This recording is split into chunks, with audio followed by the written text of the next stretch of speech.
Guarda come creare la tua prima pistola in Scourge Guns 2 per Minecraft. Per una pistola base ci servirà la gun bench e supponiamo che vogliamo fare una pistolina base, ok?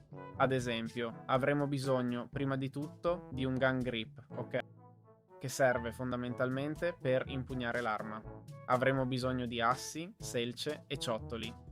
E oltre a questo avremo bisogno anche di una canna di pietra per pistola. E con tutti questi materiali potremo fabbricare per esempio la Flintlock Pistol, ok?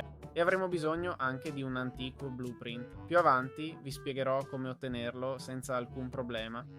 Beh, è abbastanza facile, carta e selce. E niente, andiamo qui, spostiamo gli oggetti e possiamo fare la Flintlock Pistol. Ok? Per iniziare non è male, non so quanto toglierà, ma 10 di vita, ok? E al corpo 10 di vita. E se è headshot, 10 di vita senza headshot. Quindi niente, eccola qui.